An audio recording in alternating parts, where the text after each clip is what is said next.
Welcome to the competition गुरु चंडीगढ़।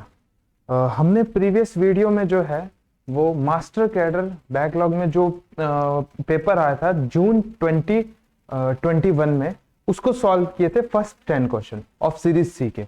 अब जो है नेक्स्ट क्वेश्चन जो है वो मैं इस वीडियो में शुरू करूंगा और डिस्क्रिप्शन बॉक्स में बाकी सारी वीडियोस के टोटल फिजिक्स के 50 क्वेश्चन जो है हमने सॉल्व किए, उसका लिंक है, आप जाके चेक कर सकते हो कि कास्ट मास्टर कैडर का एग्जाम कैसा होता है। ओके, तो हम सॉल्व करते हैं क्वेश्चन फर्स्ट।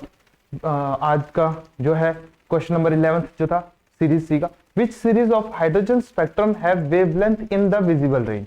ठीक है, इस चीज को इसको क्वेश्चन करेंगे। अब देखो कौन कौन से थे, लाइमन,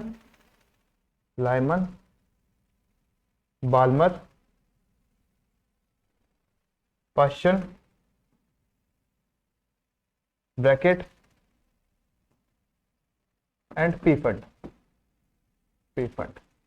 ये मेरे पास जो है हाइड्रोजन एटम की जो सीरीज थी। तो जो लाइमन सीरीज आता है ना वो आता था हमेशा अल्ट्रा वायलेट रीजन में, जिसको हम क्या बोलते हैं, यूवी रीजन। ठीक है, और जो बाल्मर सीरीज है वो आती है हमेशा विजिबल रीजन में, जो हमें वेवलेंथ जो है वो शो होती है उसकी हमेशा विजिबल रीजन में। इससे ऊपर वाली जो रीजन्स है वो है मेरे पास पाश्चन आता है हमेशा नियर इंफ्रारेड, और Brackett and Pfund both are in far infrared regions. तो हमसे क्वेश्चन में पूछा क्या गया है, which of the following region will be include in the Balmer series in the visible region. Visible range में कौन सा आएगा, बाल्मर सीरीज। तो ये वाली वेवलेंथ जो है हमें शो होती है इनमें। नेक्स्ट क्वेश्चन आ जाओ, alpha decay illustrate the important phenomena of which phenomena.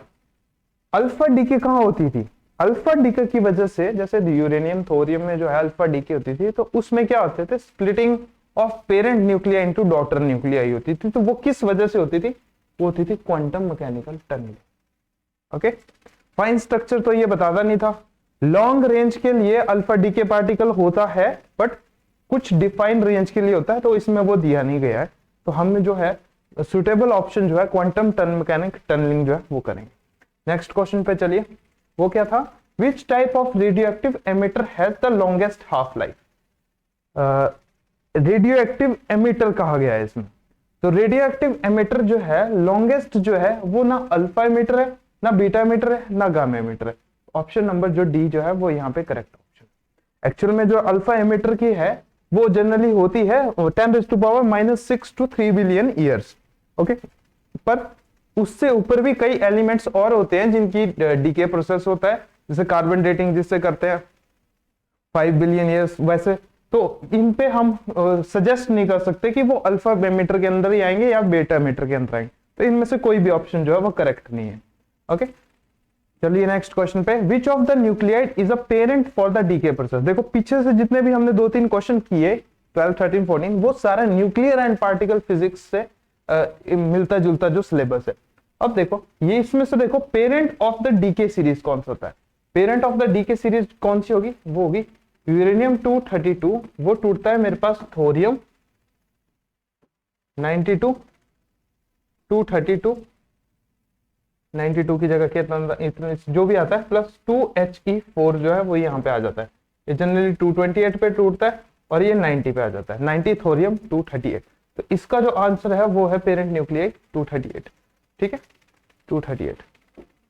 तो ये जो है, फिर है 15th क्वेश्चन जो है वो है हमारे पास, the existence of neutrino was postulated in the order of the alpha decay, beta decay, gamma decay या फ्यूजन। न्यूट्रिनो की एक्सिस्टेंस थी वो बताई थी हमेशा बीटा डीके। जब हमने इलेक्ट्रॉन को जो है इजेक्ट किया था प्रोटॉन के अंदर, तो वहां पे हमें पता लगा था कि एक न्यूट्रिनो है जिसका जो है वो मास जो है एज कंपेयर टू जो है वो पॉजिटिव जो है इसके बराबर ही है, उसका कोई मास नहीं होता है, बस एक वेव की फॉर्म में आता है, फोटोन की फॉर्म में। वो बताया था बीटा डीके की वजह से, जिसे ऑगर इफेक्ट भी बाद में कहा गया। नेक्स्ट क्वेश्चन जो है वो मेरे पास है, the particle carrying the strong forces are called, particle carrying the strong forces. Strong part forces किसके बीच में होगी? हमेशा न्यूक्लियस के अंदर होगी। किसके अंदर होगी? प्रोटॉन और न्यूट्रॉन को जोड़ेगी। तो उनको जोड़ने के लिए क्या होता है मेरे पास? क्वार्क्स। क्वार्क्स किससे जुड़ते हैं? वो जुड़ते हैं ग्लूऑन से।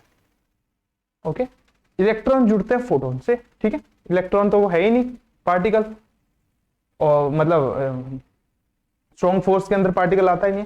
तो जो क्वार्क्स जुड़ते हैं वो ग्लूऑन से जुड़ते हैं। ये एडवांस पार्टिकल फिजिक्स का जो है क्वेश्चन जो है इसमें इंक्लूड किया है, मास्टर लेवल से जो है वो यहाँ पे इंक्लूड किया।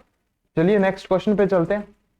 मेरे पास नेक्स्ट क्वेश्चन क्या है? Laplace transformation of t sine 2te। अब देखो इसका फॉर्मूला मैं आपको कैलकुलेट करके बता देता हूं कि इसको कैसे कैलकुलेट करते हैं। इसका जनरल फॉर्मूला होता है Laplace of x raise to power n into f of x. कितना होता है? वो होता है -1 whole raise to power n into d upon d s की power n into Laplace of a function जो मेरे पास एफ ऑफ एक्स का लैपलेस था। इस फॉर्मूले से हम जो है वो डिराइव करते हैं। ठीक है, तो इसके लिए हमें क्या चाहिए? लैपलेस ऑफ साइन 2 चाहिए पता। तो लैपलेस ऑफ साइन 2t कितना होता है? लैपलेस ऑफ साइन 2t कितना होता है? वो देखिए, वो होता है 2 अपॉन एस स्क्वायर प्लस 2 का स्क्वायर। ओके, तो जब हम लैपलेस ऑफ फंक्शन का पूरा निकालेंगे तो वो मेरे पास कितना आ जाएगा? वो कितना आ जाएगा? लैपलेस ऑफ फंक्शन कितना है?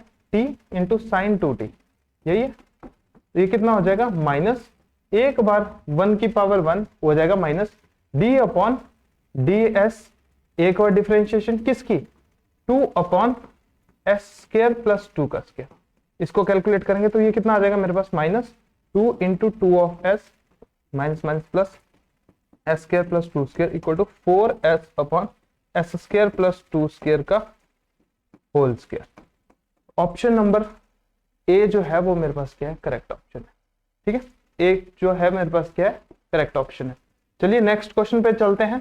18th क्वेश्चन में वो क्या है? Laplace transformation of a function 1 upon s into e की power minus a of s. The function is, यहाँ पे ई जो है वो कांस्टेंट टर्म है। अब लैपलेस ऑफ 1 अपॉन एस कितने होते हैं? ये मैथमेटिकल फिजिक्स के क्वेश्चन है। ठीक है, तो उसमें Laplace transform, Fourier transform, ordinary differential equation, ये सारे इंक्लूड होते हैं। ये तो एडवांस फिजिकल मैथमेटिकल फिजिक्स का पोर्शन है। ठीक, लैपलेस ऑफ 1 अपॉन एस किसका होता है? कांस्टेंट टर्म का होता है Laplace 1 upon S. F of x जो है फंक्शन लूंगा मैं किसका? वो 1 अपॉन एस होगा। यहाँ जनरली इनवर्स ऑफ लैपलेस निकालना है। तो जब e की पावर माइनस ए एस आता है तो वो जो है इस फंक्शन में जो है वो ऐड हो जाता है। तो इसका ऑप्शन जो है वो सी जो है वो करेक्ट ऑप्शन। ओके, इसको इस तरीके से करते हैं। चलिए नेक्स्ट क्वेश्चन पे चलते हैं। 19th क्वेश्चन पे वो क्या है? Which of the following is a valid reason for the Poisson brackets. ये मेरे पास आ जाते हैं अब क्लासिकल्स के क्वेश्चन। क्लासिकल में जनरलाइज्ड कोऑर्डिनेट्स के अंदर आते हैं ये, उसी के अंदर जो है पॉइजन ब्रैकेट, कैनोनिकल ट्रांसफॉर्मेशन, वो वाला पोर्शन जो है वो इसमें आया है। तो हमेशा जो है यहाँ पे जैसे सिंबल मिसिंग है तो इसमें पाई है। यहाँ पे जनरली ये क्या है? पाई। ये भी क्या है? पाई। ये भी क्या है? पाई। ये भी क्या है? पाई। ये भी पाई और ये भी पाई। तो दो ब्रैकेट्स का कम्यूटेटर हमेशा किसके बराबर होता है? उनके उल्टे। ओके, ठीक है, इसको इस तरीके से जो है वो कैलकुलेट करते हैं। आपको जो है वो बताया जाएगा एडवांस फिजिक्स में पोर्शन में। उसके बाद जो है मेरे पास आ जाता है Lagrangian is a function of which is, Lagrangian लिखते कैसे हैं? देखो, हाँ, अगर मैं हार्मोनिक ऑसिलेटर का लिखूं, वो लिखूंगा कैसे? अगर उसमें कांस्टेंट टर्म जो है कोई टाइम की भी आ जाए, इस तरीके से लिखूंगा। इसमें आते क्या क्या है? जनरलाइज्ड कोऑर्डिनेट्स ये वाले, जनरलाइज्ड वेलोसिटी कोऑर्डिनेट्स ये वाले, एंड टाइम का कोऑर्डिनेट्स। तो ऑप्शन नंबर ए जो है वो करेक्ट ऑप्शन है। डायरेक्ट कॉन्सेप्ट बेस्ड क्वेश्चन है, इस पे ज्यादा कुछ भी काम करने की, मतलब न्यूमेरिकल सॉल्व करने का जरूरत नहीं है। देखो इतना सही पेपर आता है इसका। तो अगले क्वेश्चन जो है हम वो नेक्स्ट वीडियो में करेंगे। तब तक जो है आप इनका रिवीजन भी कर लिए और हमारे साथ जुड़े भी रहिए। Thank you.